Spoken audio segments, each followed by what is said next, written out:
At 7 o'clock. I'm going to start the meeting. A meeting of Planning and Economic Development Committee was held today, Tuesday, April 15th, 2025, at 7 p.m. in the Aldermanic Chamber, and duly noticed in two places, including the city's website, in accordance with the requirements of RSA 91A2. Will the clerk please call the roll? Alderman at Large Melbourne Moran Jr., Chairman. Here. Alderman at Large Ben Clemens. Here. Alderman Derek Tebow is here. Alderman Ernest Jetty. Here. Alderman Tyler Govea. Here. We have 5 in attendance. Everybody's here. And also in attendance is Sam Durfee, Planning Manager, and a guest. All right. No Matt Sullivan. I just want to make sure that's clear. That, for the record, Matt Sullivan is not here. All right. We have a spot for public comment, but there's no legislation being acted upon tonight. But if anyone from the public would want to comment on the discussion or presentations, feel free to come up. All right, seeing none. All right, discussions. We have land use code update session, building types, districts, and density. All right. Sam, do you want to come up and join us?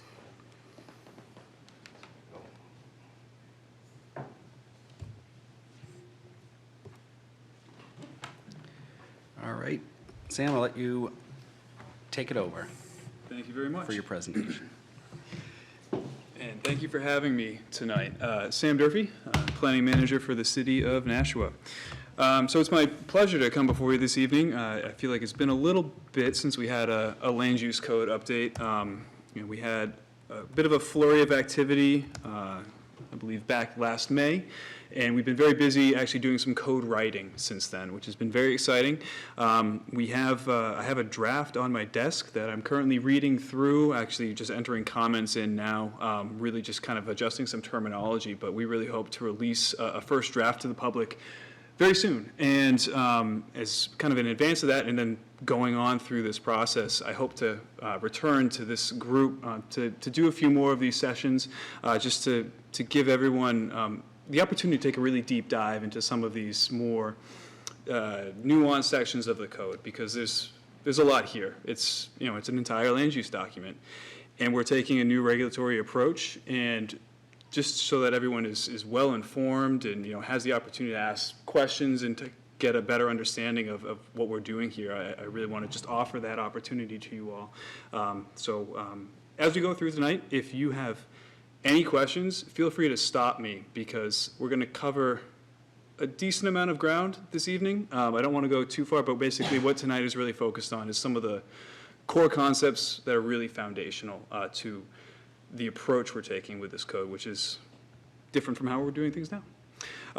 So just to kind of start things off, I just do want to acknowledge the generosity of the state, in particular Business and Economic Affairs. They have seen the value in addressing the housing crisis through housing production and through these land use code changes. And they did provide us with $150,000 that we supplemented our original budget for this effort. And that was through the HOP, the Housing Opportunities Planning Program. And that was the first round, and then we were successful again with round 2 for another $100,000, which we will be applying to our site plan and subdivision regulations, which will then follow on the work of the land use code. So we have everything lined up, and we just got to do the work. So we'll get right into it. Building types. This is the building block of the code. You'll hear the term form-based code used often, and what we're really doing with the building types is trying to quantify the qualitative look and feel of neighborhoods. A lot of times in my field of work, you hear a lot about community character, neighborhood character. Oh, the thing that's coming in is going to disrupt the neighborhood character. The idea of establishing form standards is providing predictability for the neighborhood. If that empty lot is going to be built on, we want to make sure that it fits the neighborhood. Well, that's what this is going to do. And then on the developer side of this, it provides very clear guidance as to what the community wants to see. Usually we rely on the master plan as the vision. We're getting very granular with these building type regulations, and I'll be able to provide quite a bit more information on that as we go through this. We have about 25 individual building types in the code that we're playing with, and every single one of them is drawn from existing building types within the city. Our code consultants went out into neighborhoods and they were measuring windows, measuring doors, really getting the sense of what are those quantitative measurements that we need to take that really inform that qualitative look and feel of the neighborhood. And the neighborhoods are really defined by buildings and their relationship to the street. Frontages, setbacks, placement of driveways, all these sorts of things that make a neighborhood look and feel a certain way, we wanted to capture that, and that informs these building standards. So this is an apartment house, large house, maybe was cut up over the years to house multiple units. You're probably gonna see somewhere between 4 and 6 units in these larger houses typically.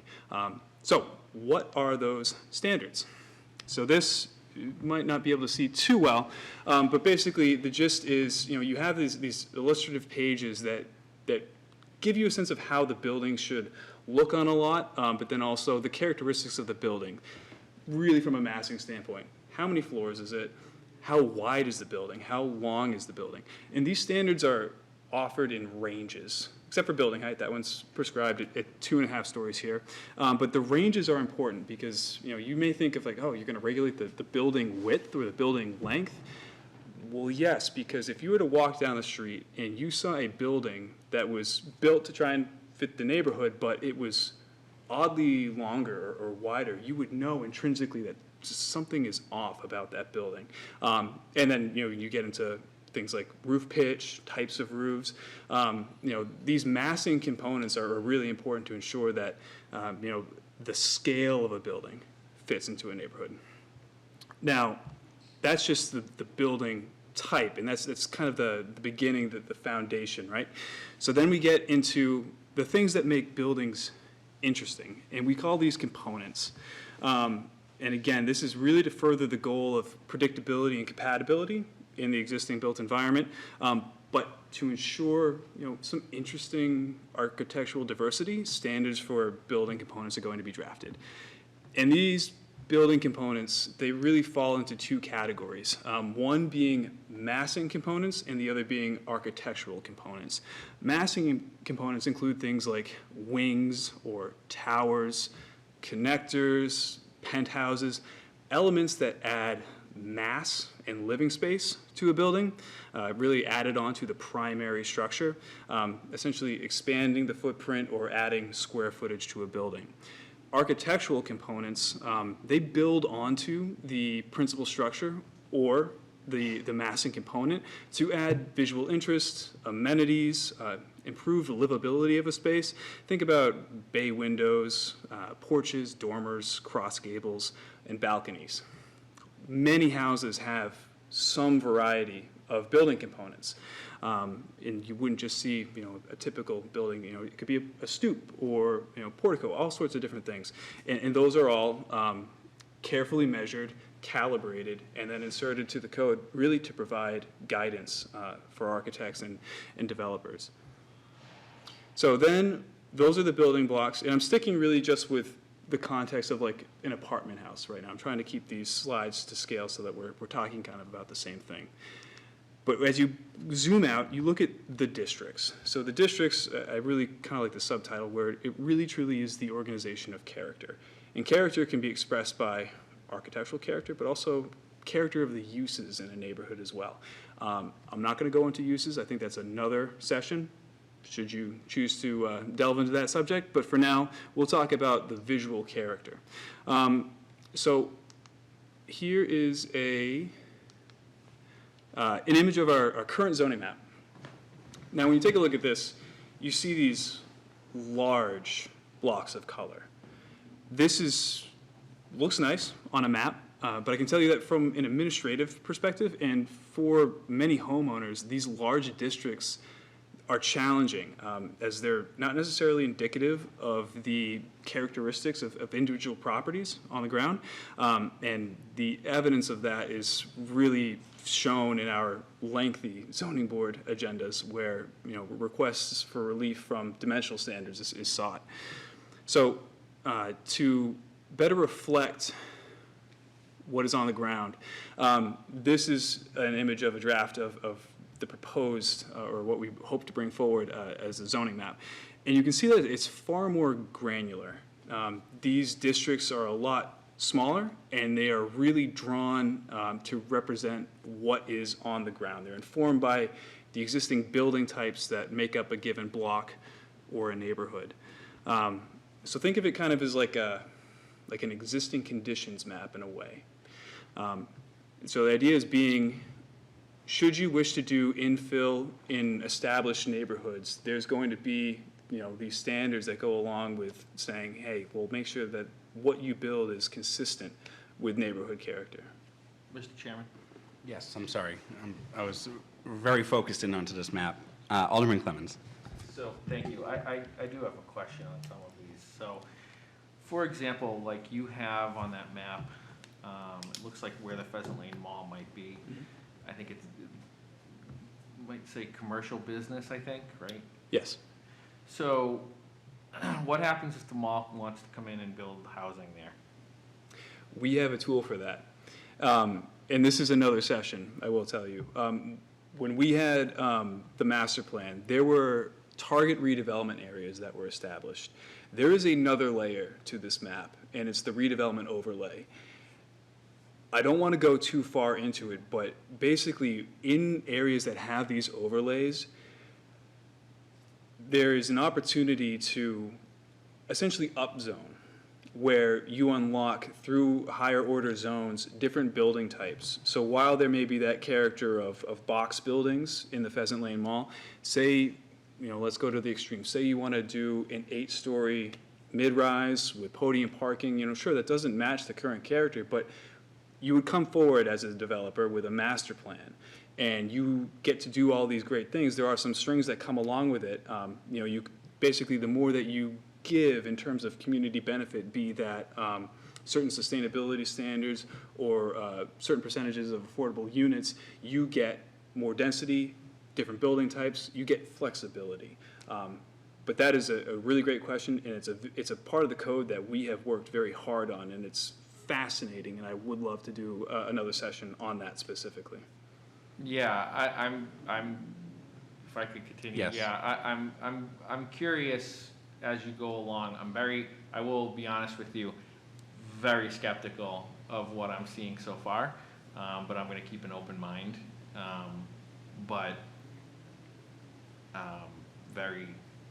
I will continue to listen to the presentation and try to keep an open mind. I tend to be very hesitant to change. Got it. Alderman Govea. Thank you, Mr. Chairman. Just for my own clarification quickly, and I know me and you have gone over this before, can you go over the difference of an R40, R30, R18, R9? I was asked the same question. Absolutely. I know we've had this conversation in the past, but I always mix them up.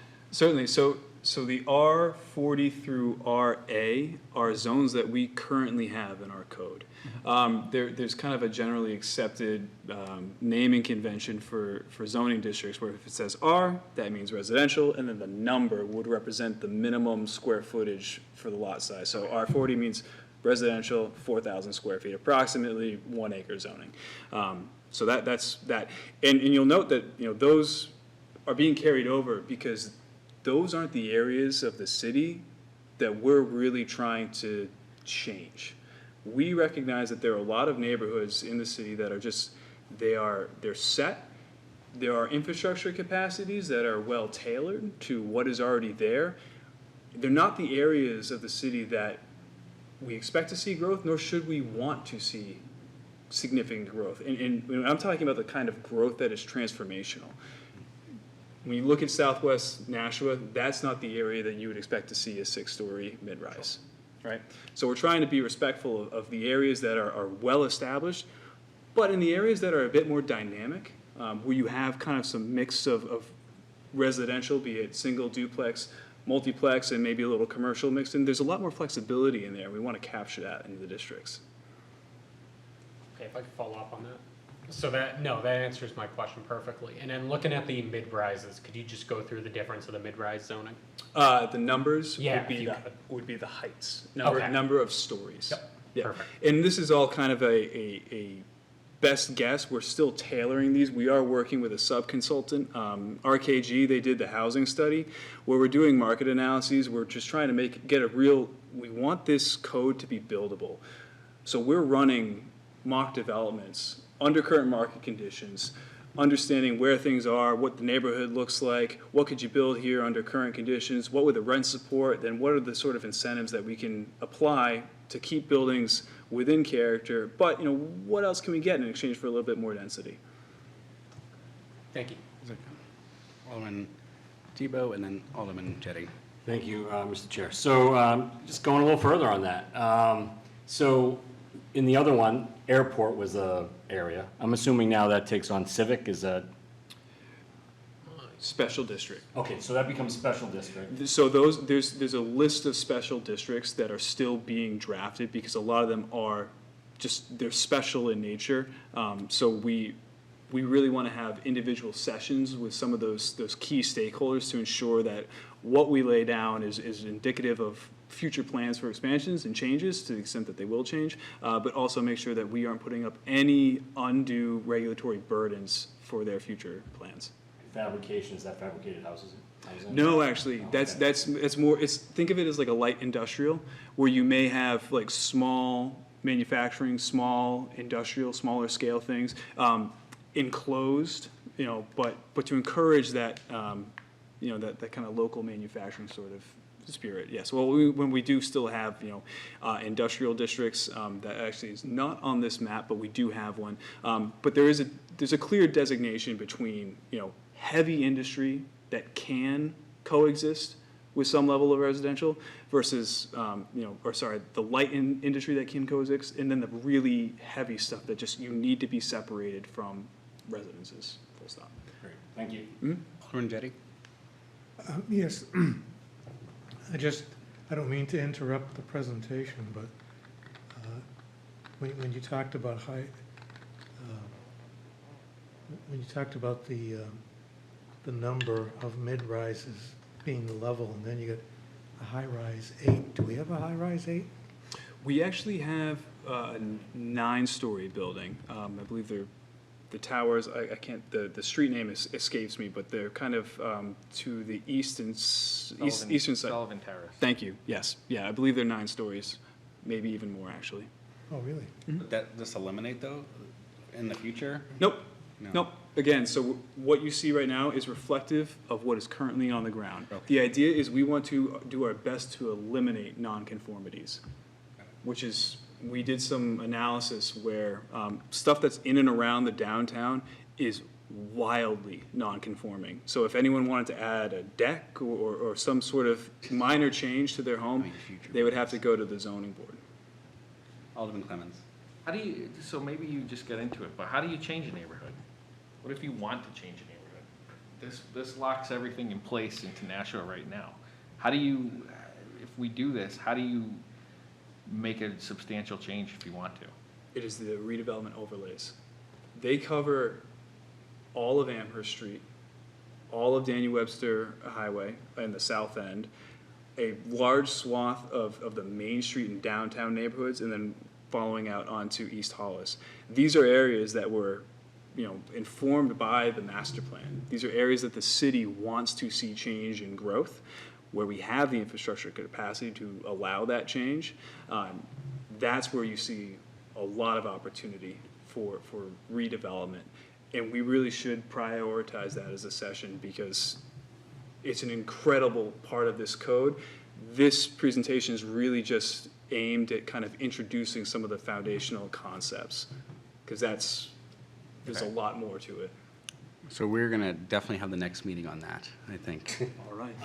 Clear. Alderman Glovea. Thank you. I do just have a follow-up on how these kind of boundaries of where the districts are. Like, I'm looking at one, and I think it's my colleague in Ward 8. It looks like it literally splits the hill in half between an R9 and an R18 when you're off of East Dunstable. And so my neighbor is gonna be on one zone, and then I'm gonna be on another. It looks like that's, in a few spots of the city, that's Sure. a real possibility. I'm almost certain that boundary line exists today.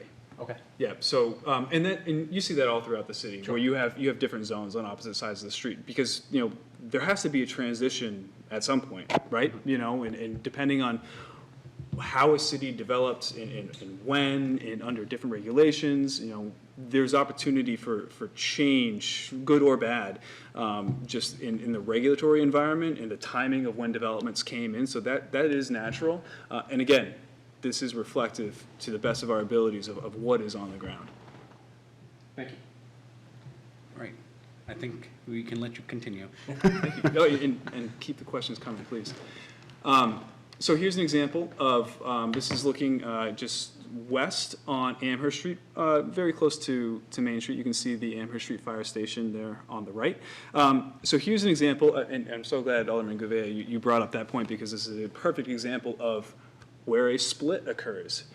You would have urban residential on the left-hand side of the street and neighborhood residential on the right-hand side of the street. So you can see the call-outs with the different building types. Small apartment building, apartment house, shop house. Shop houses, you have some level of commercial on the first floor, and then you have apartments above. But then you go onto the other side, and you see townhouses as probably the most intense use in terms of density. A multiplex, which is probably 6 to 8 units, and a rear a house with a rear wing. The apartment house and the small apartment building, those are the most intense, from a density perspective, uses on the street. So those characterize urban residential. And you'll see when we get to a district sheet how different districts are truly defined by the types of buildings that are within them. So I bring this slide up to kind of give you, a real world example of how we're approaching code and really recognizing the types of buildings that are present in the city. So we'll move on to the district sheet, which may be helpful. So this is the urban residential district sheet. And I know it's probably hard to see, but I'll do my best to kind of call out the key points here. So you have some general district language, what is the description, and it kind of describes the nature of the district, what you would expect to see and feel as you were walking through the district. States a purpose, the types of buildings that you're hoping to see. It will prescribe some lot dimensions, and that's important because those lot dimensions will then place physical limitations on what sorts of buildings can be on those lots. This is where you see your typical district dimensional standards, such as frontages, setbacks, and certain varied conditions for setbacks relative to what sort of district you are next to, or if there is a taller building in a district, if you need an additional 10 feet of setback, if you are abutting a lesser intensity district. But then that column, second to the right, building types. This is where you see the types of building types that are allowed in a district. So, for example, in urban residential, you have the least intense, which would be a cottage or a house, so, small, single-family home, all the way up to a small general building. And general buildings are typically larger floor plate, 2, 3, 4 stories. Typically, you see commercial on the first floor, maybe some level of office space on the second, and then residential on the upper floors. And this slate of building types is, again, informed by what we see in the field today. We don't have these homogeneous neighborhoods in the downtown core, really the historic areas that were built out over many years, where you do see this kind of organic evolution of neighborhoods, where you get this really quite lovely diversity of building types, building uses, levels of intensity. And these are the most challenging districts to codify because you're allowing a huge range of building types with varying levels of intensity. And how do you ensure that those can coexist together? Well, the answer is right there in front of you when you go out and you walk the streets. You see how these are interacting together and coexisting together. So this is an attempt to try and mirror that and be able to put it into regulatory language, because there is two things here, right? The preservation of character in existing neighborhoods, and then the perpetuation of that, but also allowing for growth in the areas where it's appropriate. So this is the attempt, and this is a really good district to try and illustrate this point because it is so complex. We don't want it to be complicated, but we recognize its complex nature where there's a lot going on here. I can leave this up for a little bit if you want. Alderman Tebow. So, thank you, Mr. Chair. So, it's maybe a stupid question. I'm gonna have to go home and play SimCity and see how this works. So, say, you know, the dimensions, and I live in an urban residential, and the dimensions is 24 by 80, right, that you get down here. Sure. Yeah. My neighbor has the same exact size lot as me, both 24/80. I buy his house, or his lot, I tear down the house and just use it as a big yard. That's not acceptable, right? Oh, that's totally acceptable. Oh, it would be? Absolutely. Even though now the whole plot is not 24 by 80, now it's, Those are minimums. Those are minimums. Yeah. okay. We're not setting maximums in many of the districts. It wouldn't be, we wouldn't want to preclude that. And again, you set a maximum, you're potentially introducing nonconformities. Okay. We do want to try and limit and resolve as many nonconformities as we possibly can. And the ones that remain are probably just inherently out of character to the point where if we did make them nonconforming, we would then possibly be allowing a form of development to come in that just would not work with the general character of the neighborhood. Alderman Clemmons. Maybe you can explain how this works now, too, and how it would work. So both how it works now and then how it would work in this, or if there's any difference. So my house is extremely close to my neighbor's, right? It's an older house. That's just the way they did things. Yeah. If there was a tragedy and my house burned or something like that, would I be able to rebuild on the existing foundation that I have, A, now, and then B, with this? Yeah, so we actually have explicit language in our code that addresses exactly that scenario, where yes, you do have the ability to rebuild in kind. There may even be allowances, you know, you want to add on a bay window or other these components that, you know, maybe do increase your square footage, maybe not a ton, but you still have that flexibility, yes. Okay. I can't necessarily say that would be the case under our current code. Again, as I had said before, there are a lot of, especially these older neighborhoods, there are so many nonconformities that you wouldn't be able to build the majority of the blocks as they exist today under our current code. So this code, so it actually alleviates some of my concerns. So this code, the one that you're presenting, would actually not only grandfather existing buildings, but would perpetuate those into the future if, you know, a fire or something like that happened where the building had to be torn down, but it could be rebuilt to the same, relatively the same footprint. And I do you one better and say that we would make them compliant, where it's not that necessarily that we're grandfathering something that, you know, and when you say that term, it's like, oh, it's been here forever, you know, it doesn't meet the code right now, but we'll keep it because it's, you know, it's nice or whatever. The older buildings, I mean, that's the rich character that we really do want to preserve and then perpetuate with new development to the extent that it's appropriate. We would be, again, this is the relieving of nonconformities. I guess what I'm saying is, just to give you an example, my house goes like probably, maybe I would say 15 inches to the property line. I don't even know that if that would conform to anything on, so that's kind of my point is that, I see.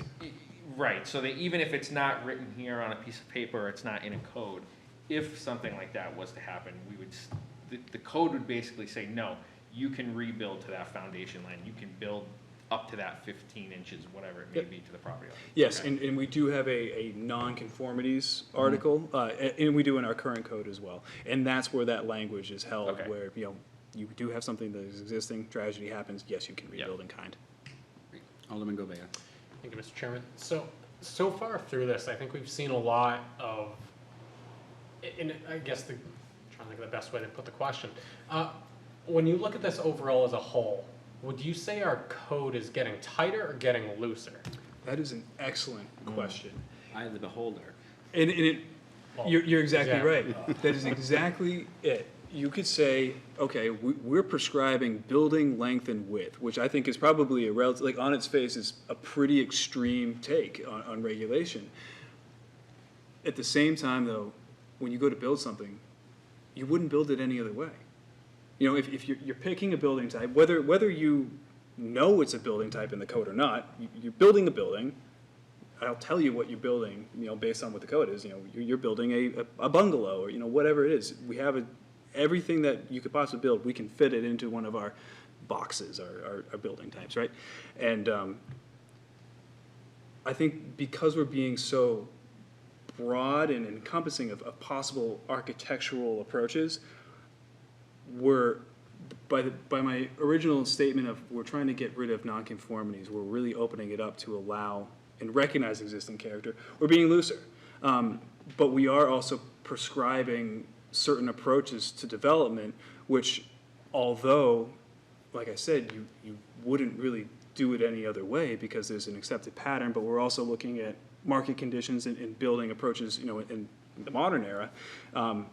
While yes, we're being prescriptive with those regulations, like that's kind of what you would expect to do anyway. So I'll let you form your own conclusion on that. And I guess just to editorialize on that, my big concern with code, and I think we're loosening it in areas that make it a little bit more development friendly, which is my big concern, because the last thing I want is we recode the city, then every developer in the state is like, well, I'm not doing business down there. That recode has shut us out, and it's just not worth the time or the money to do it. To me, the recode effort is to make it more developer friendly and make it more straightforward. So I Absolutely. think that's kind of how I view it so far. We're walking a fine line. We have, I don't want to go as far as say as we have a mandate to open the tap on development in certain areas of the city. I think some may feel that way. In a large part, we have the infrastructure capacity, we have the ability to develop more and be more intense, and we should grow the tax base responsibly. There's a housing crisis, let's do it.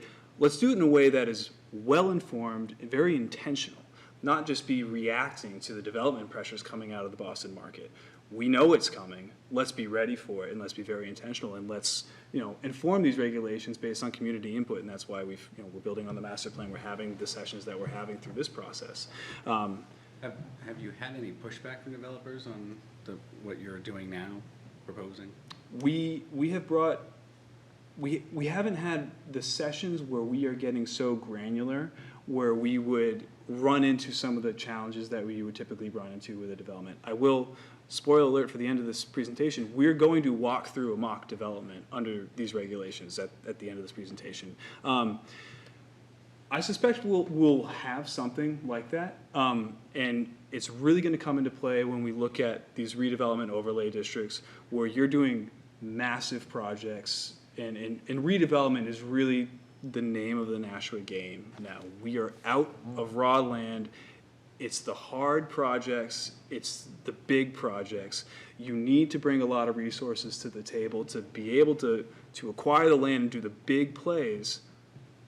When you have that amount of resources marshaled, and you can do a big project, and you're coming together with a lot of expertise because you're bringing those people on, really clear regulations that articulate and define a community vision, they help everybody.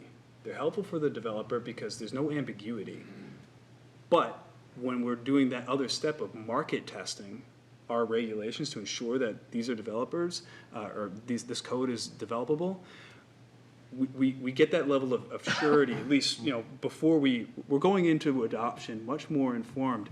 And I will just plug our consultants. We hired Principal Group in large part not just because they write code. There's lots of shops that write code.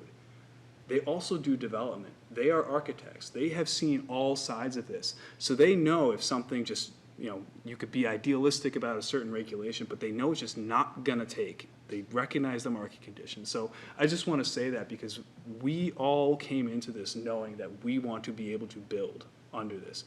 But we also want to preserve the areas in Nashua that we're not going to see a lot of change, and we don't want to force change because it's not going to be worth the fight. We're being very selective and intentional. Alderman Govea. Yeah, and I think that will be a big kind of hinge point for me when we get to that point, is how do the developers feel about it? Because quite honestly, I think if we enacted new code that shut off development, then this was a pretty big failure in my mind. Alderman Jay and Alderman Clement. So,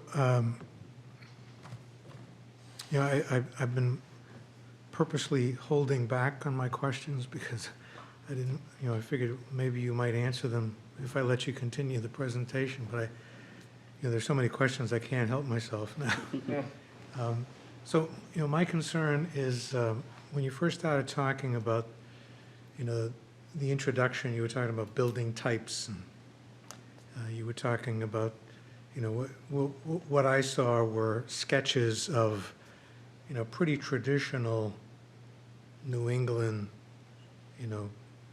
colonials and capes and, stuff that was designed a long time ago.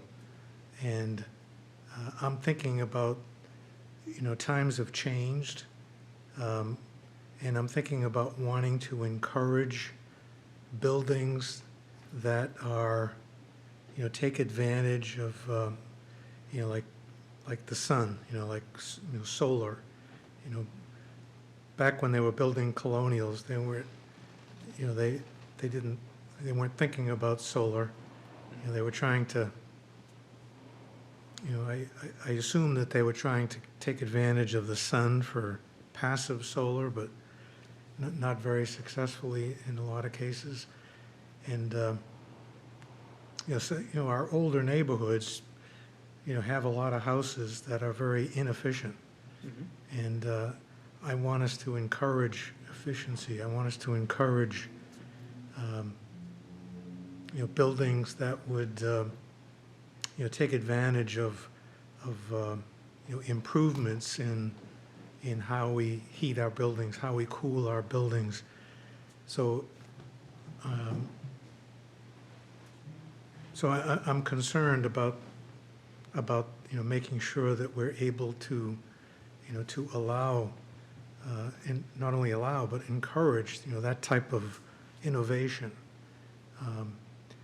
I also know that, like in my ward, there are a lot of people who love that oversized colonial look, this big house on an acre of lawn, which mystifies me as to why anybody would want to purposely subject themselves to having cut that much grass every week, but my ward is full of those things. And and a lot of people, that's all they want to see in their neighborhood is.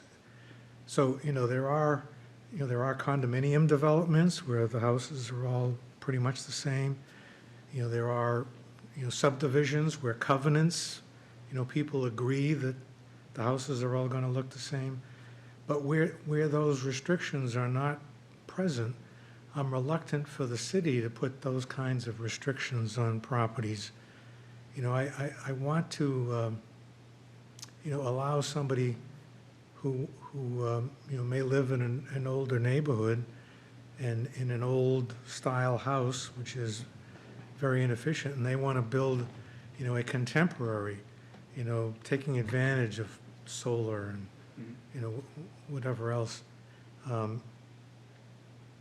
So is this new code going to accommodate that kind of thinking or not? It will, and I'll put a finer point on that. And I just went back to this apartment house district sheet. I want to draw your attention to the image on the left-hand side. It's essentially just a box, right? We're giving some massing direction, and that's just it. I mean, that roof, we have a whole section on roof types. So this is very just, fill the box with any sort of architectural design you want. Yes, the image on the right is very much your typical, New Englander, if you will. Relative to green building, energy efficiency, we are writing in density bonuses for net zero buildings.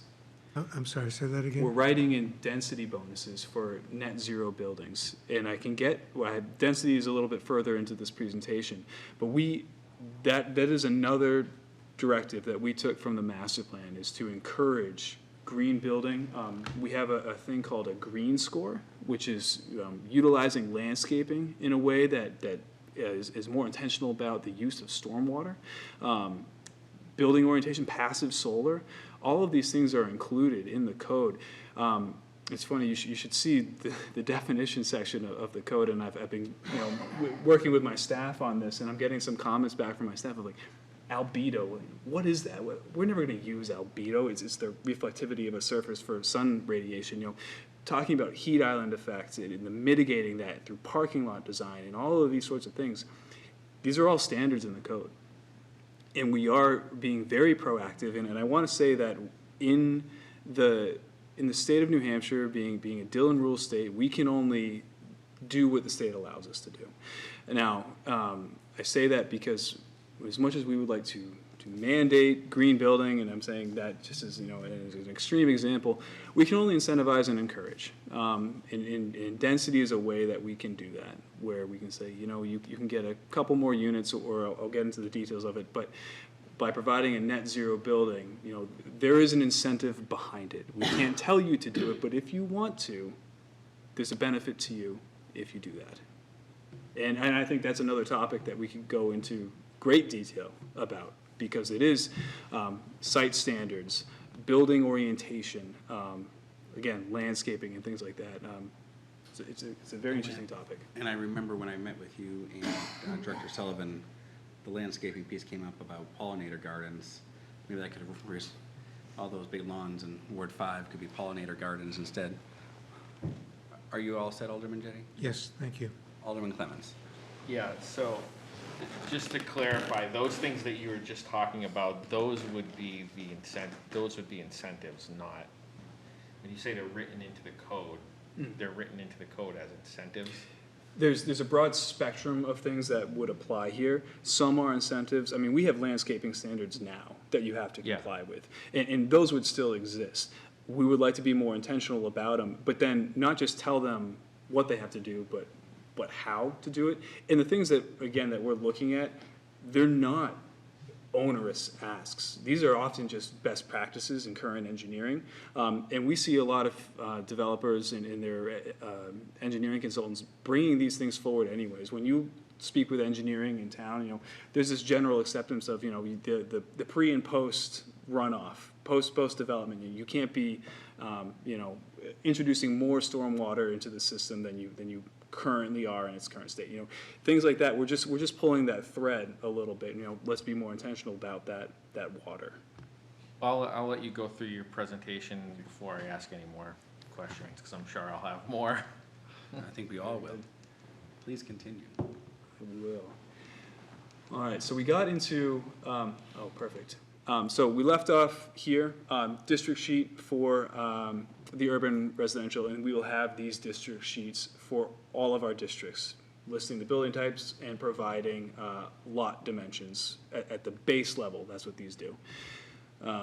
So to illustrate the relationship between these elements, you have building types as really the foundational building block. When we talk about form-based code, building types really establish the form.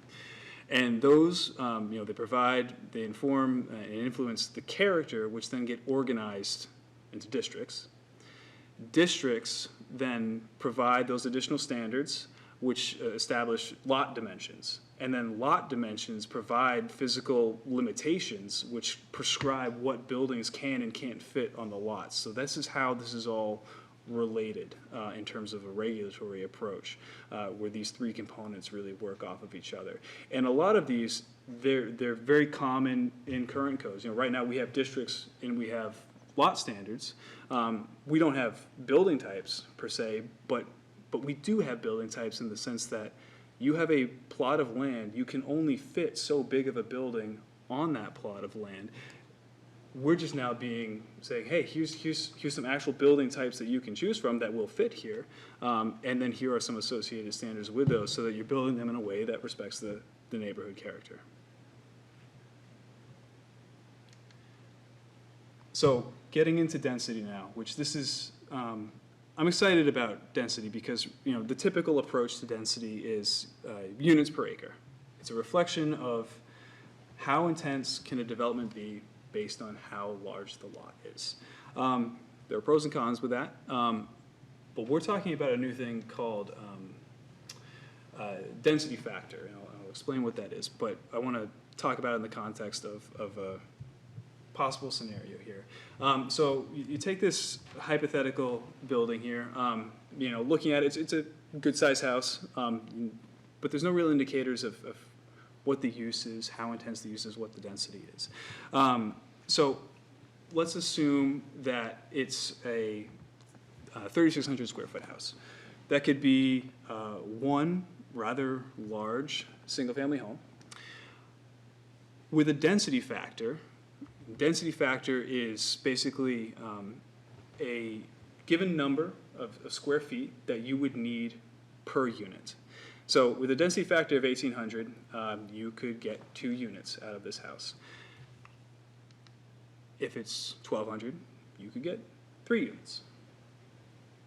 If it's 600, you could get 6 units. So that's how the density factor plays here. Now, density factor doesn't mean all of your units have to be 600 square feet. It just puts a limit onto how many units you can have based on the square footage of the building.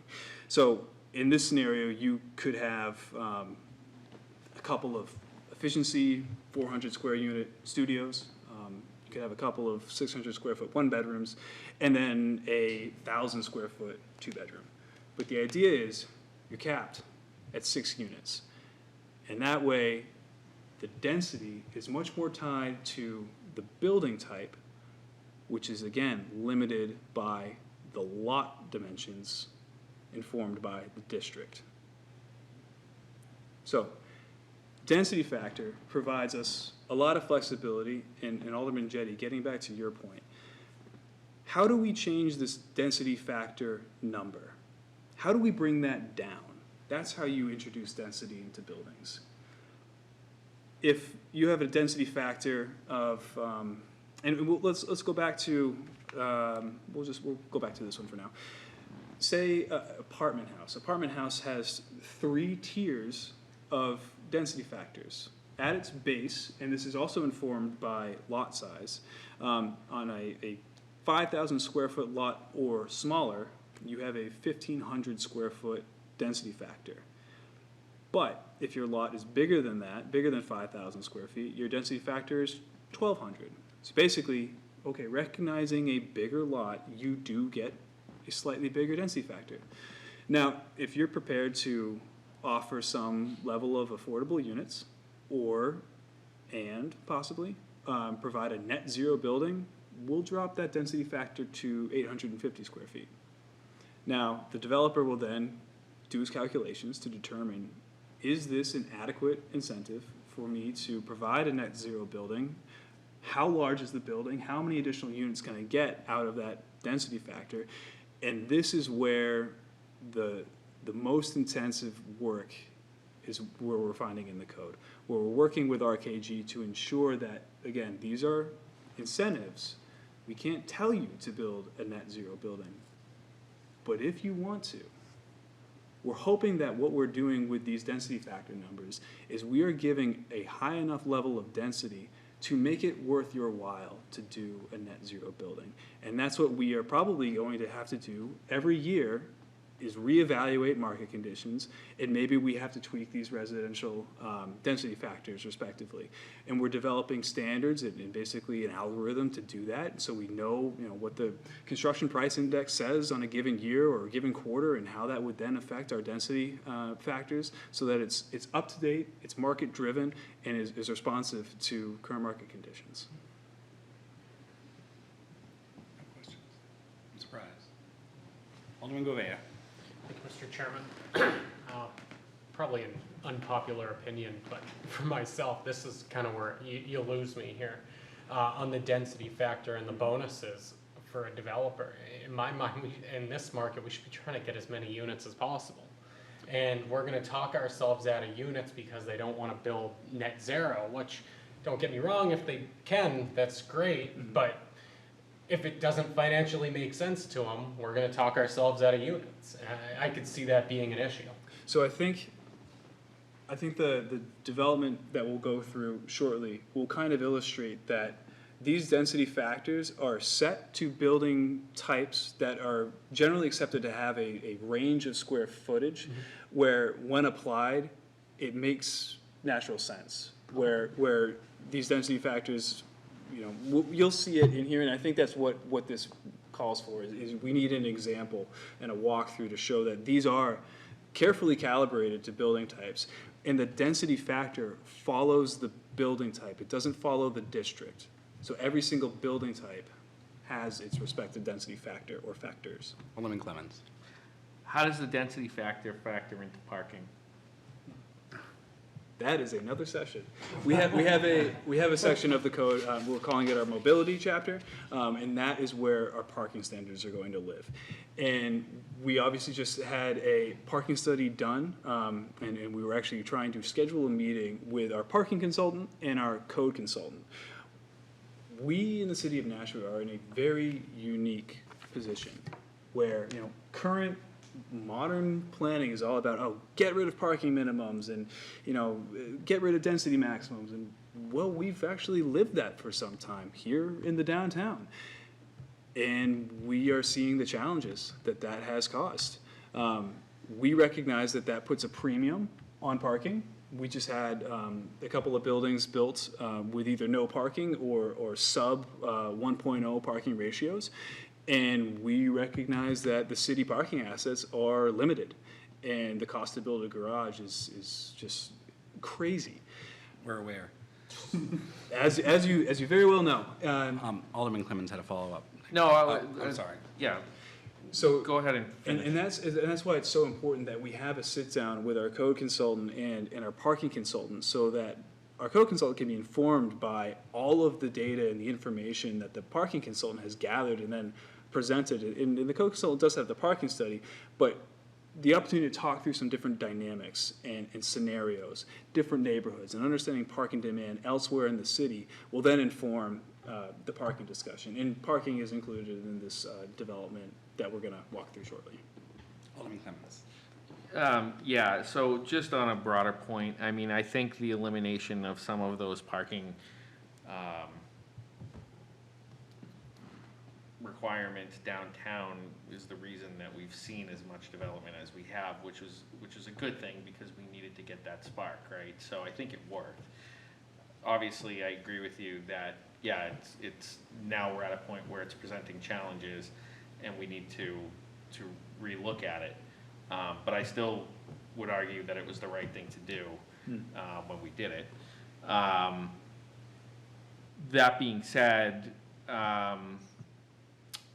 Nashua is challenged as well because for a number of reasons, right? So we're not your typical city, meaning that the folks who live here travel elsewhere to go to work. And even if they don't, we don't have a public transportation system that is robust enough to get those people to work if they do work in the city, right? So parking matters.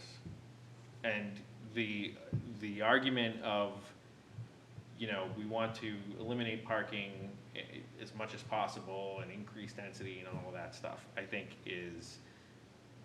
does not work for this city. It doesn't work for Nashua. And so I'm for increasing density as long as we do it in a way that's cohesive and allows people to park. And I have always been a proponent of expanding like the on-street parking program, things like that. If we want to do that as that being part of the solution, I don't have a problem with that. But again, that takes political will of this board as well. So we could pass something like this, but if the parking side of it doesn't come into play, then you've got a conundrum on your hands. And so I think just all of that needs to be taken into consideration. Sam, response to that? Completely agree. And I think that we're having a moment now where we are seeing the success in the downtown. We are seeing some challenges that come along with that. But we're also seeing, you know, how the parking conversation plays out in the not 4-story, not podium style, you know, but the Right. 20 unit, maybe there's surface lot on site. You know, how does that dynamic work? Because we would love to see successful development at all scales in all the areas in which it's appropriate. But you're absolutely right. parking conversation is, I mean, that's really what makes developments either pass or fail. You know, we're looking at developments and having conversations with developers where, you know, parking, and especially in a structured form, be it podium or otherwise, you're looking north of $60,000 a space. Yeah. What does that do to the affordability conversation? You know, how does a developer recoup that? How can we then respond with some sort of incentive to say, okay, yes, we recognize the high cost of parking, and how do we pull these regulatory dials that we have? Because we can't make materials cheaper. That's not in our power, but we can lean on the regulatory tools to accomplish community goals and bring forth good development, and good development that begets more good development because it's of a high quality. Property values rise, but also we're being respectful with density, but also accommodating that density with parking, with green space, with other amenities that we've heard that people want.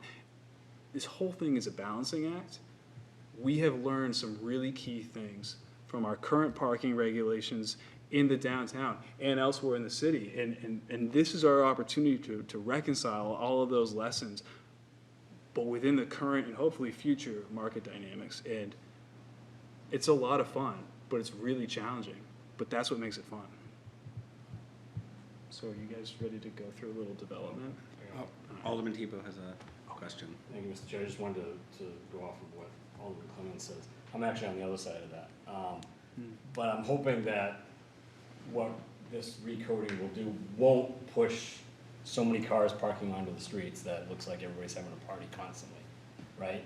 Because in some neighborhoods, that doesn't make sense. You know, some neighborhoods, you have to do it because of the way the houses are, the apartments are.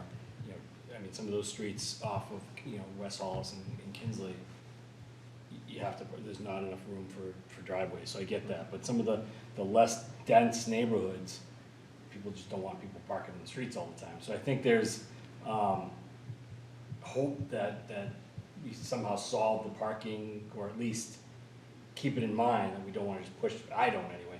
And I think it's not so much, I don't think the political will of the board, because there are people on the board that support that, as we've seen, but I think it's a lot of the city departments. Like, I don't know if Public Works really wants to deal with that. Certainly. You know, so I think that's part of it too, is the city employees dealing with the streets and things like that. So, but I'm hoping that when we go through the parking one, I can't wait for that one, that will be a good one, the mobility one.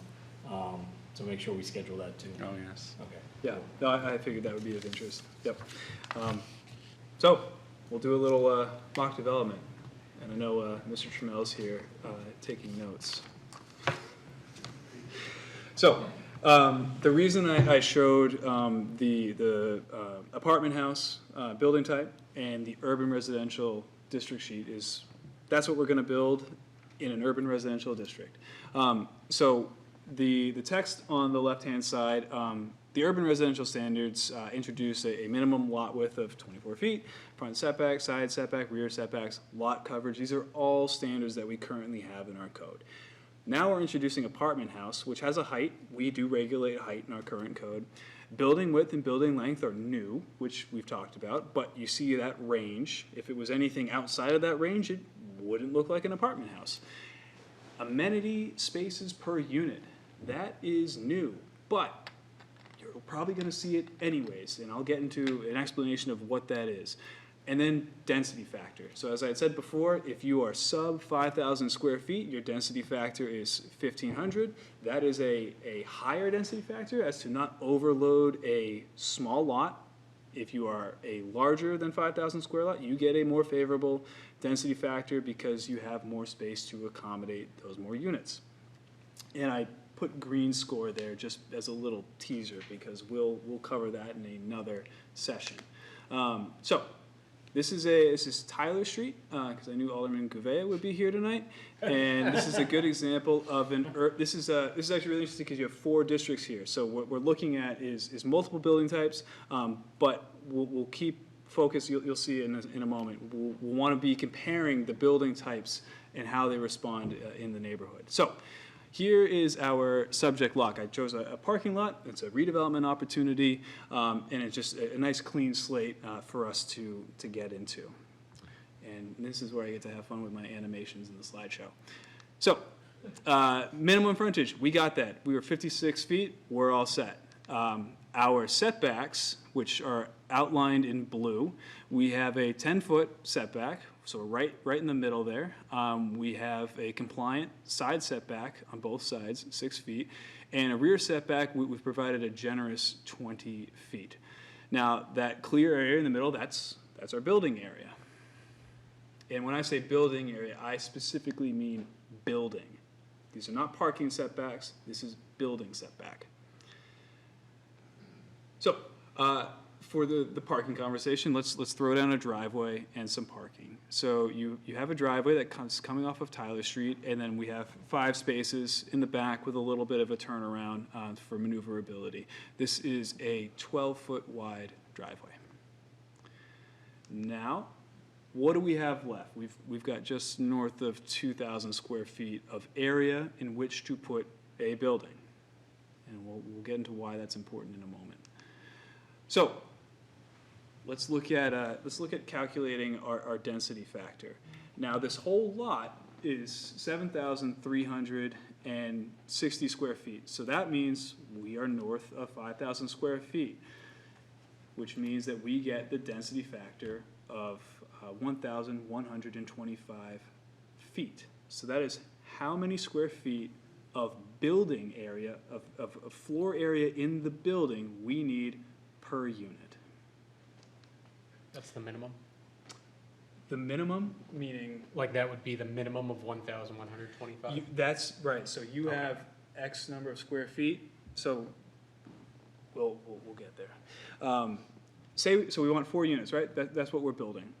That means that we need a floor area of 4,500 square feet in our building. All right, so how do we get that with 2,000 square feet of building area? Let's drop a building on here. Okay, so we know from our apartment house, it's 2.5 stories. Okay, so we've got that. This is, pardon the top-down view, but let's just assume there's 2.5 stories. We kind of know what that looks like. And I drew a little cross gable there facing to the east. But you have your either typical gable end facing the street. That's what that black line down the middle of the building is. So how do we get 4,500 square feet in a 2.5 story apartment house with a cross gable on the top floor? Let's just make sure that the building complies with these standards here. Measured out, it is 36 feet wide, we're okay, and 60 feet long, and we're okay there. All right, density factor. 2 floors at 2,000 square feet. We've already got 4,000 square feet. That's fantastic.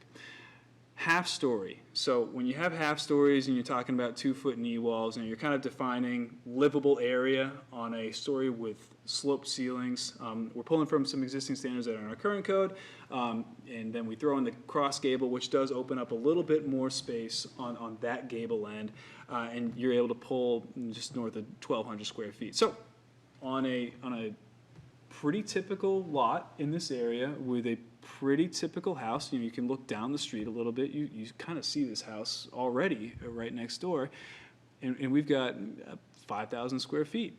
So we can get our 4 units. How those units are cut up in their size, that's up to the developer and his architect. The architect's going to have a lot of fun playing with these density factors and figuring out how to get units in an efficient way. So yes, we're all set there on our density factor. That checks out. And as we move on, we now get into the amenity space. So amenity space per unit, you need 20 square feet of amenity space per unit. We have a long list of amenities, possible amenities that would work out to what this could qualify as. That can be 20 square feet of a yard, anywhere that you can put a table and a chair down, things like that. A front porch qualifies as amenity space. This is outdoor amenity space, somewhere on the lot that someone who lives in the building can go outside and enjoy the nice weather. So a front porch, the square footage of this comes out to 222 square feet. Well, when you only have 4 units, that's more than enough amenity space.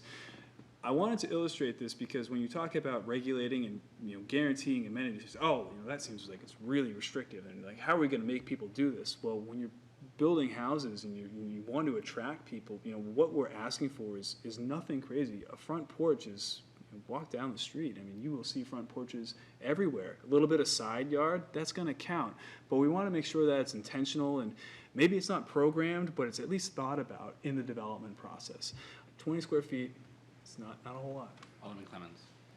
On your illustration there, the green area on the right side, Yes. what's the width of that? That is approximately 12 to 15 feet. And then on the left side? I apologize, it's more like 10 feet. On the left side, it's 3 feet. Those green areas, I just filled those in to show that, we have opportunity for landscaping. I could have drawn the driveway at the property line, but I wanted to provide a little bit of buffer, be a good neighbor, and show that we do have a little bit of space to work with. So that's what I was getting at, I guess, was my question was, could you, or could you not, under this, build something where you had a larger green area, maybe a narrower driveway, but it went all the way to the edge of so that green strip on the left was gone? You just gave me an excellent segue, because there's one other regulation here that we haven't touched: lot coverage. Under this scheme, we are over by 3%. So what does that mean? One, it means that we got pretty darn close with these standards. But what's the fix in this scenario? We thin the driveway by a foot and we get there. We potentially lose a parking space, or we shorten up the porch a little bit and we get there. The lot coverage, in addition to the setbacks, that is an important regulating dimension on these lots, which works hand in hand with amenity space, and also the setbacks. So if you do have to, move your building around, you open up area for potential amenity space, potential stormwater infiltration, or other landscaping opportunities that not only help you with lot coverage, but can help check the box and really stack functions from a regulatory perspective, but also from a, site design perspective as well. Okay. Okay, I think that might be it. Yeah, look at that. But I'll go back so we can move this up. Alderman Tebow. Thank you, Mr. Chair. So on this slide here, so Yeah. just wiping out the apartment here and just saying, I wanna put a 1,300 square foot house there and have 2 spots and lots, whatever the rest is yard. Does that fit, would that fit into there as well? Absolutely do that. Okay. Because this district allows the least intense building type. So from a permitted form standpoint, absolutely. And then because you have such a small building, you're not gonna have any problems meeting amenity space. It's like our current code. If you wanna max out a lot, the game becomes, how do I meet all of the regulations while getting the biggest return? And we wanna make sure that that end of the code works. Like, you can get something that will return and make the investment worthwhile, but also is in keeping with the neighborhood. Anything less intense than that, no problem, have at it. Gotcha. Thank you. Any other questions? Alderman Clemmons. Yeah, so, I guess the devil is in the details. I like the presentation, I like what you had to say here. This example was interesting. But, I wanna make sure, kind of similar to what Alderman Gouveia had said, I wanna make sure that what we're doing is not overburdensome, right? You hear stories about, for example, where they had the fires in California and in LA, and how their codes out there are so restrictive that what was a year ago $1 million home is now costing 2 to 3 million to rebuild because of the code, right?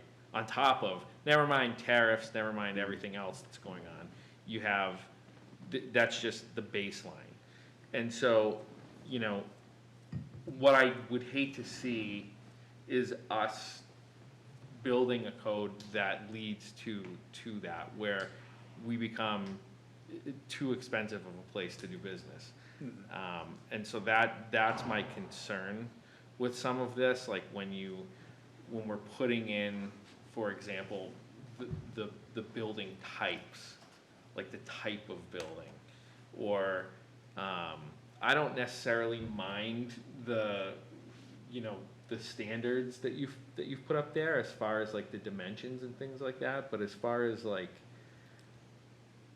the design of the building, like do we really want to go down that road?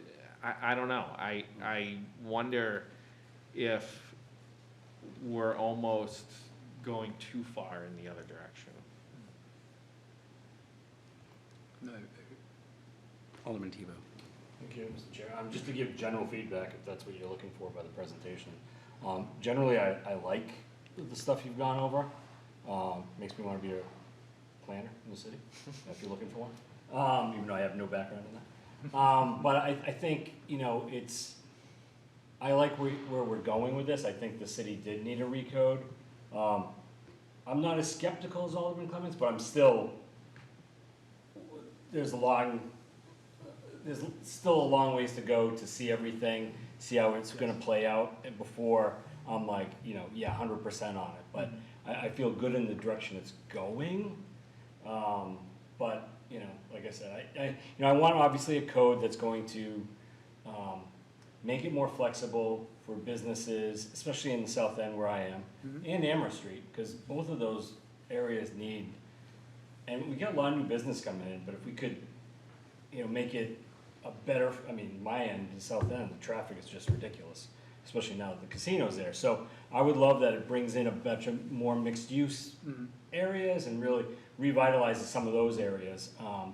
So I care more about that type of thing. And I'm okay with these neighborhoods as well. Obviously, there's some good things in the code, the new recode with that too. But I'm hoping it helps us where areas that we haven't been able to get developers in to do something with. I'm hoping that what we ever do with the recode ends up helping us there. That's what I'm kind of looking for. I think based on both of your comments, the session that is really going to help tie this together, because what I showed tonight is pretty basic. When you talk about long-term growth, big projects, this is not that. But we are going to see these types of projects, and I hope we do. We do need to see this kind of organic maturation of neighborhoods, this infill stuff. We want to make sure the code works at this level, but we also want it to be this incredible incentive-driven tool that brings in those large mixed-use developments. The building types, they go all the way up into these general buildings that they're really use agnostic, perfect for these mixed, I mean, walk down Main Street. The bulk of the buildings there are what we would call general buildings because of their size, their floor plate, the relationship to the street, and the mix of uses that are in there. I mean, that's really not what we're after here because of these. This is again a hybrid but more form-based code where we do want to see the buildings, and again, the buildings really do allow for the uses that are within them. The redevelopment overlay presentation, where we get into, I'll just lead with this and say that where we are right now with the code, I think is kind of old school, if you will. It's not a very, when we look at things that are wrong with codes that say, oh, well, this is why we're not, bringing in the developers. Like we're not very innovative. Like this is just kind of very, Euclidean zoning and just, you can't have this use and blah, blah, blah, blah. It's not very flexible. We tried to be flexible with the flexible use overlay district, which was successful for its time. We're in a completely different environment now. Greenfield development versus retrofit, where the acquisition and then the turnover, the cost and the calculus that goes into it is completely different. We need a code that meets that moment and provides a regulatory framework that incentivizes and draws people in and makes people want to do business here, but also guarantees a good product, but one that also returns on that investment. Alderman Govea. Thank you, Mr. Chairman. I think the presentation it was good. It was informative to see what direction I think we're heading in. Obviously, I think we have a lot of questions, which I think leads to a more general discussion of the committee, which I think we should probably be experts at this by the time we have the physical piece of legislation in front of us. I think it should be really our prerogative to be the ones vetting this out thoroughly. So I personally wouldn't mind getting presentations like this. I know we're not the most popular committee most months anyway, so to keep having little presentations like this that keep us up to date on it, that way when we get hit with the physical piece of legislation, I think it will make it much more palatable instead of trying to do this all within like 2 meetings. I think this would be a good use of the committee time to really thoroughly vet each part, no matter if it's really important like what we were talking about or some smaller pieces of it. I think it's all things this committee should be considering at this point. And I agree, and I think that was the plan to have a series of these presentations. And what I'm impressed by is having you reach out and say, let's do this now in April, versus waiting till September for here's the legislation, here's a presentation to a special board meeting, and then vote on it, right? So I think this is the best decision, because I'm sure, look around, none of these aldermen at this table are rubber stampers, and I'm sure everyone in your department knows that. So the more feedback and input we have, we'd appreciate it. Alderman Clemens. Thank you. Yeah, September, huh? That's when you're thinking about, or did he just say that? I just threw that out there, All right. right before the holidays. Right before the election, too. Oh, I'm So- not, that's right, I don't have that in my mind. Well, me neither, technically. No, and the only reason I'm saying that is because it's whatever we do, it's going to be a process that the community needs to be focused on and needs to be involved in, without the extra influence of other things going on, like an election or whatever, right? Because this really should be a bipartisan, it should be a community thing. So I think, I hope that I know that that timing can be, we also need the time to think about it, right? Because if it does get introduced in the fall, then we're up against a deadline that, it's December, it's not gonna carry over into the following year, so just something to be aware of. Yes. But overall, though, I was impressed with the presentation, I was impressed with what you have come up with thus far. Again, I have my skepticism on some of it, but I think you're putting your best foot forward, and I think that the ideas here, I think mostly these are good things. I think there are some specific items that plague Nashua that we have to consider, and one of them is parking. I think the other consideration is the fact that we have so much demand, and how do we incentivize that, or not incentive? How do we capitalize on it?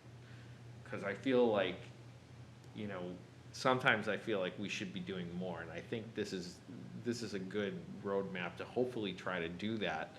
And I'm curious for the bigger projects, but I'm also curious for the little projects like this one.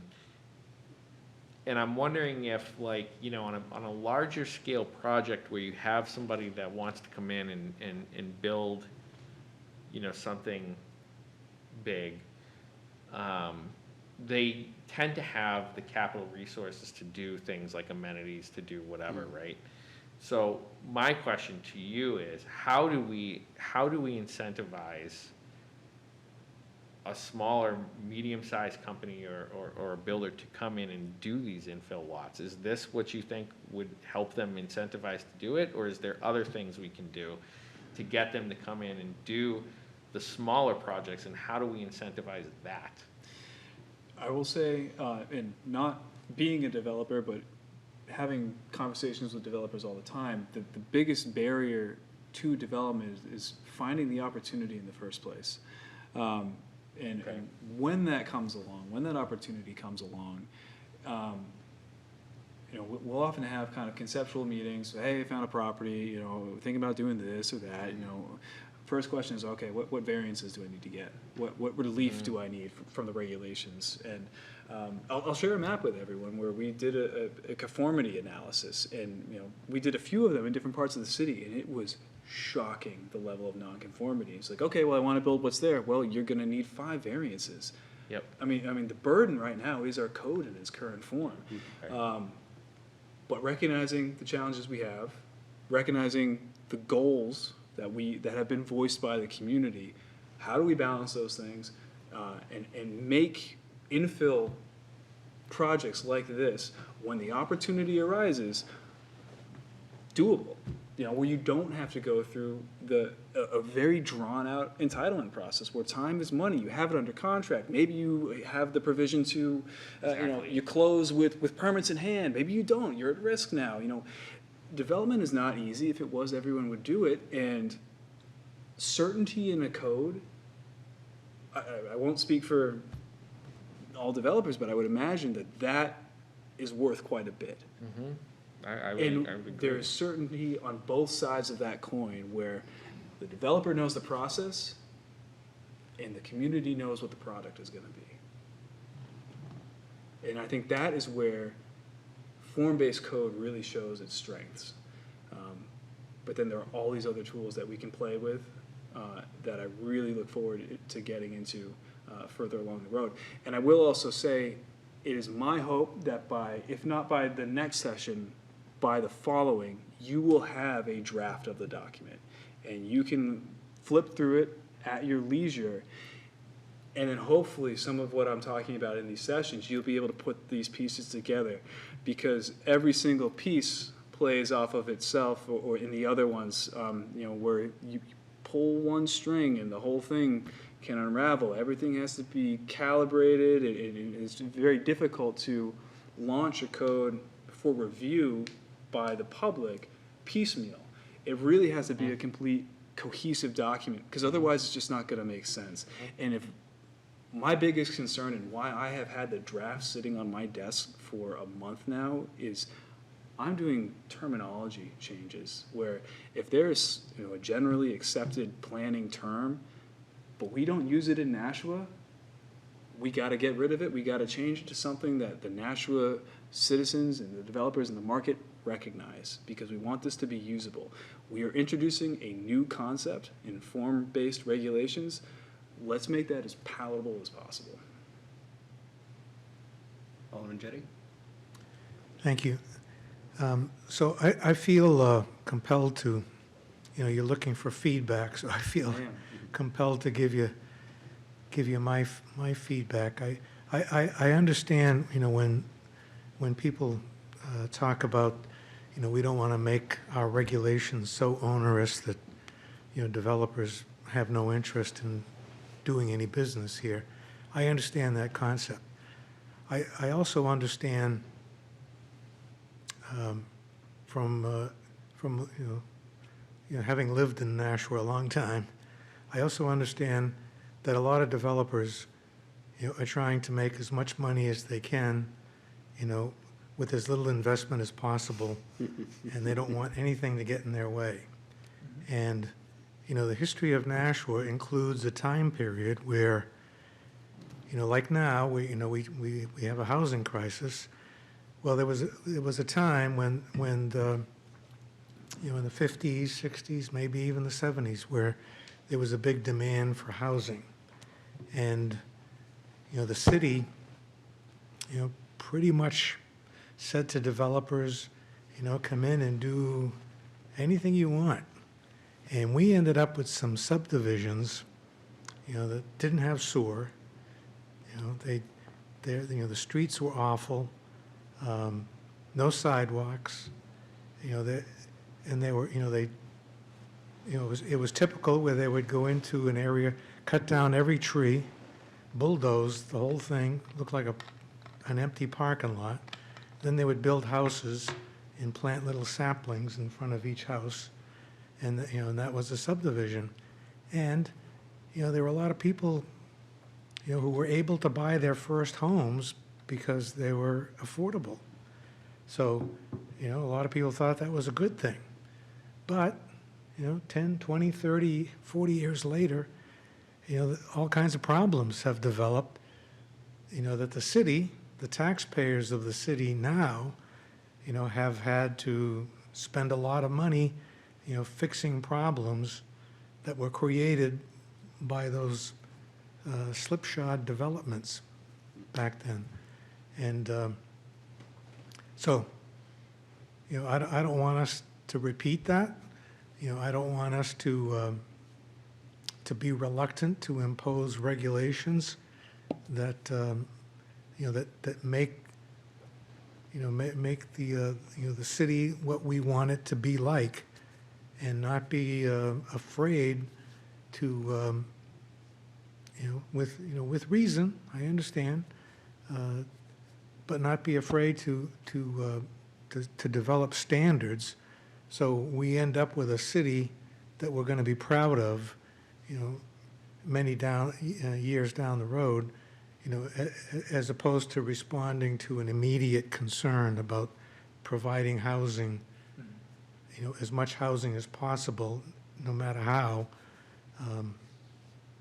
So that's the dilemma that I'm looking at, and I hope that we find some way, to encourage development, but development that we're going to be proud of, and that's going to last.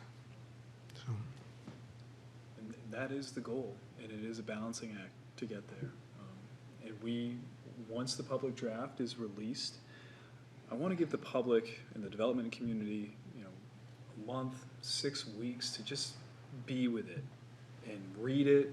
I mean, they're going to have a ton of questions, and I can tell you, it's a week does not go by when I don't have an email in my inbox. When's the draft coming out?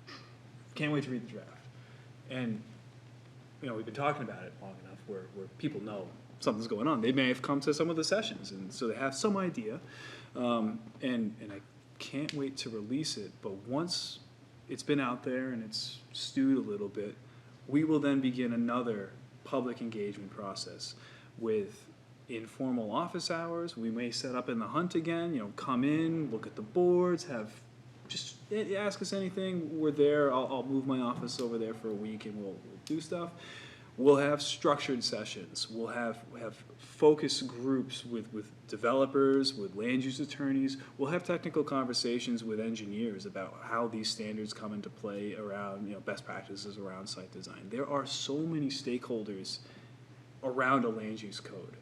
We have public goals that have been articulated in the master plan that are a product of the community's vision. And the master plan really, it states the vision, but the code is what manifests it. And these standards need to be informed by that. And we want business, but we want good products. We want good places for people to live. And when I say places, I don't just mean the houses, the units in which they live, but the place, the neighborhood, the streetscape. Alderman Jetty, a lot of the neighborhoods that you talk about, I hear very frequently the drainage issues. Oh, well, what were we doing? We filled in the wetland. Of course there's a drainage issue, but sure, we're not going to see that until later down the road. But this intentional development where we've learned a lot. So let's take the lessons we've learned, inform the site standards, the subdivision standards, which we will be getting to once the land use code is run its course. But all of these things, coupled with market conditions, coupled with we want more parks, all of that has to appear in this land use code in a way that we can still build, but we're not giving away the city, and we can have something that we'll be proud of. And it is a balancing act, and I'm hopeful that through these sessions, you'll all really begin to see all the pieces that we have to bring together, but also get an understanding of how they work together. And I really hope that it makes sense, because it is complex, but there's a clear goal in mind, and I'm feeling very good about the place where we are right now.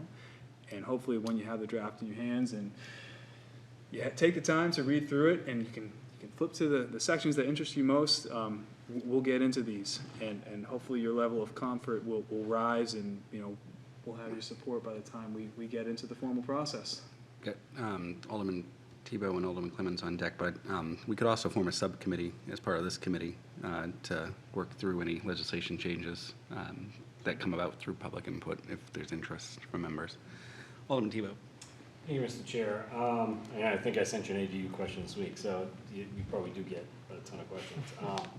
I'm a little disturbed that, this isn't the most popular committee, so I thought it was a pretty good committee. But Alderman Clemens made a point about it not being a bipartisan issue, and I think 100% it's not a bipartisan issue. And you've seen already tonight that all 5 of us have kind of had different reactions to this, none being the same. So I think that's a positive thing, because I think that's what we want, right? Because we want to be able to, if we all said the same thing or all agreed the same way, might as well just pass it tonight or fail it tonight, right? So I think that's going to be a good thing if we continue to do this process, and whatever the chairman decides that we should do, whether it's a subcommittee or whatnot. All the work that you guys did before at the Hunt Building and all that, I thought was excellent. I attended some of them. So I think having those was and having so much public come in and look at the stuff, I thought was a good exercise. So I'm looking forward to those, and I think this committee can hopefully help a lot, and just trying to steer you guys in the right direction and start tearing this apart a little bit as we get it. Alderman Clemens. So I'm going to say something, and so I'm going to take back something that I said earlier, and that was, worrying about. I think I brought up the LA as an example of a disaster that went through and whatever. And I'm going to go back. I'm going to take back what I said, because you had mentioned earlier that in a disaster like that, an entire neighborhood could theoretically rebuild itself on itself. And so you wouldn't necessarily have to live by this code if the neighborhood itself didn't live necessarily within that code to begin with. And I understand that what you're saying is that with these districts, the districts try to get that to as much as possible, and I understand that. But where the cost comes in from an insurance perspective is that when communities go and they update the code and they make them, especially disaster-prone areas, and thankfully we're not, but that type of, well, you got to redo everything and it's got to conform to the lot now and all of that stuff, that people's home insurance goes up, the cost to rebuild goes up. And if what you're saying is true, that in this code we exempt that from happening, especially if there was a neighborhood disaster or something like that, then that quells a lot of my concerns. Because my concern is we don't want to make it too expensive for the average guy who's just living his life to rebuild his house on whatever he has the insurance company is going to give him. Mm-hmm. And that's, to me, having seen catastrophes happen nationwide, in Florida, LA, North Carolina, right, are the 3 that come to mind. Even the fires in Hawaii, that they're all facing the same thing, and one of the reasons they're facing that is because they've coded themselves out. I will say, right? Mm-hmm. So, again, if you could just alleviate my concern, I think that is one of my major concerns. I'll just say one thing to illustrate a difference between this code and our current code. Take away the non-conformities section of both codes where this ability to rebuild is gone. Throw that out. under the current code versus the new code, right? Catastrophe happens, neighborhood is wiped out, entire block, historic, everyone loved the character. Current code would likely not allow you to rebuild anywhere close Right. to what that was. This coming code is far closer to mirroring what is there now.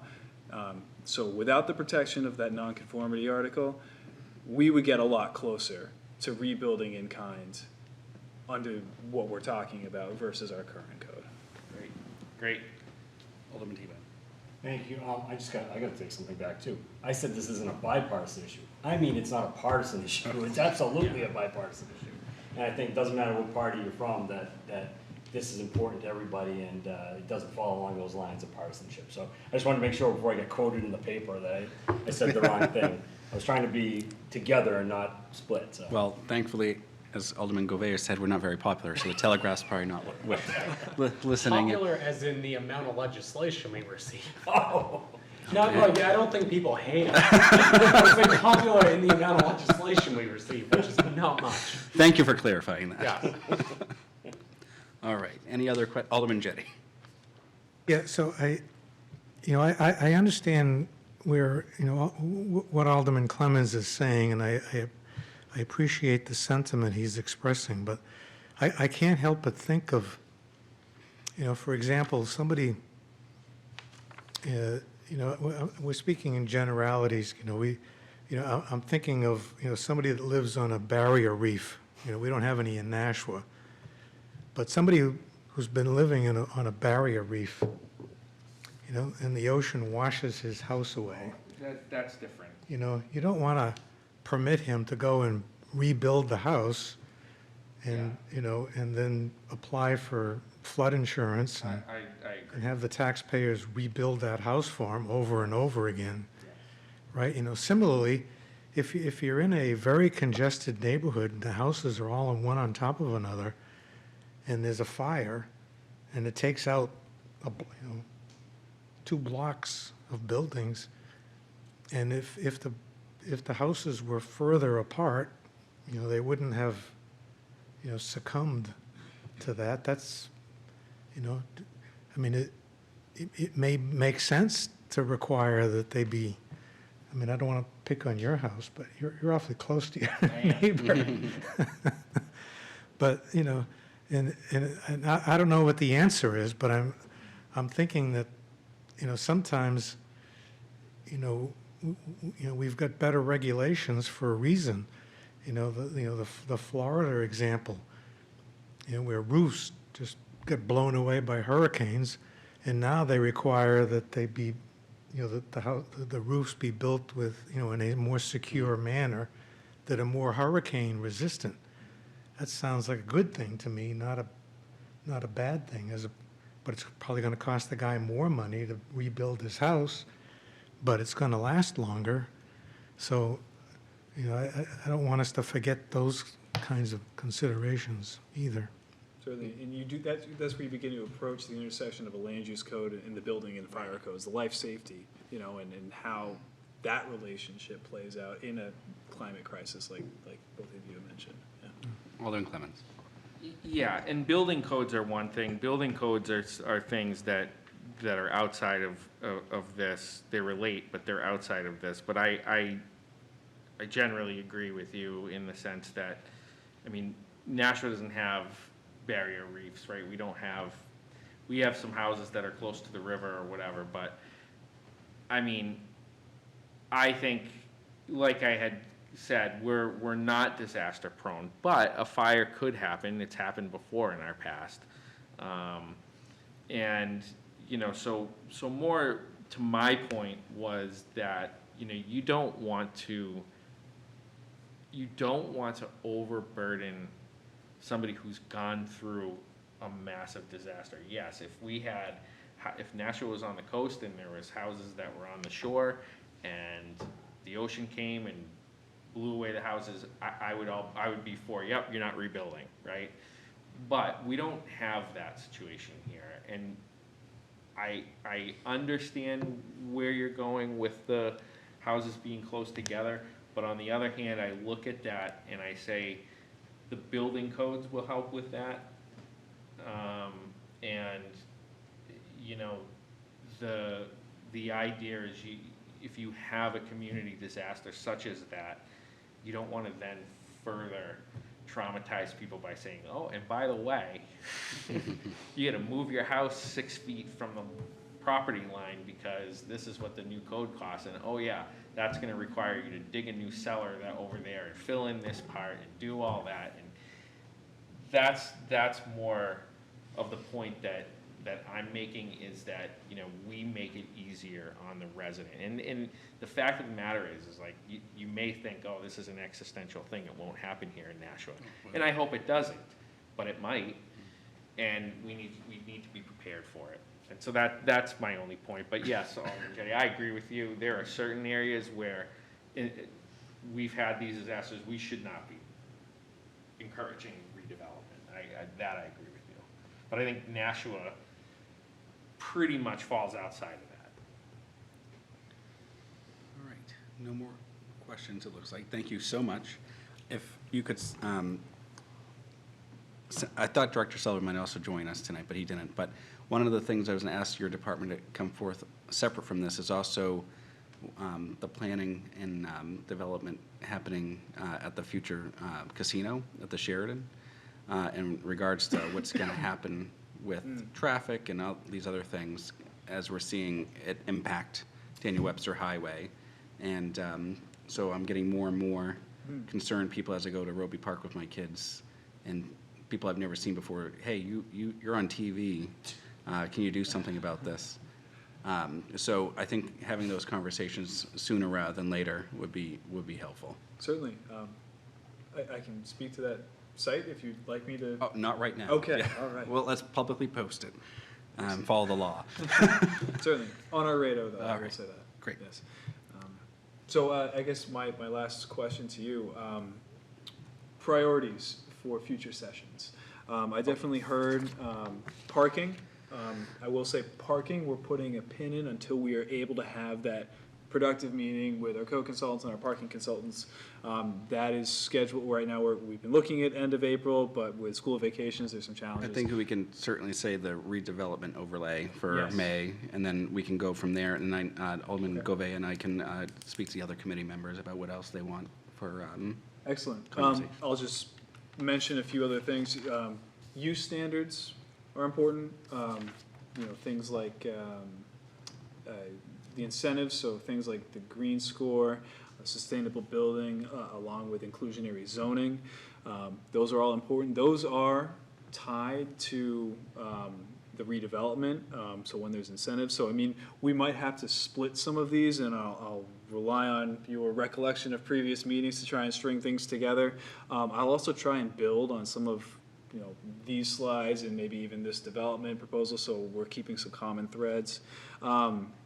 Site standards, driveways, loading areas, lighting, landscaping standards, signage, screening, all of these things fall within the code, so that might be a more granular session. So I'm just saying all these things to keep things top of mind, so that, if you have any thoughts, feel free to email me, things you'd like to see. Alderman Gove has a thought. Thank you, Mr. Chairman. Yeah, no, I think that's a good idea, and quite honestly, though, I don't know much stuff throughout this code that I'm not gonna wanna hear about.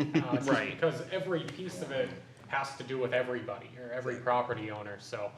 I also think the length of presentation tonight was great. I think sometimes we're given presentations where way too much is thrown at us, and it's a 2.5 hour ordeal. I think what we got tonight was, we got into it, we were able to retain a lot, but you haven't hit that point where I feel, or at least I don't feel burnt out from just hearing a bunch of slides over and over again. So I thought it was a good start, and I think if we keep building off of what we did tonight, by the time we get the firm legislation, we'll be in good shape.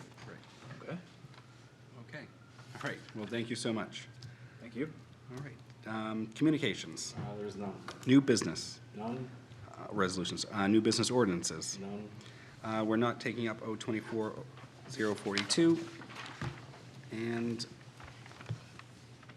general discussion. public comment. Anyone from the public like to comment? No? All right. Remarks by Alderman. Alderman Tebow.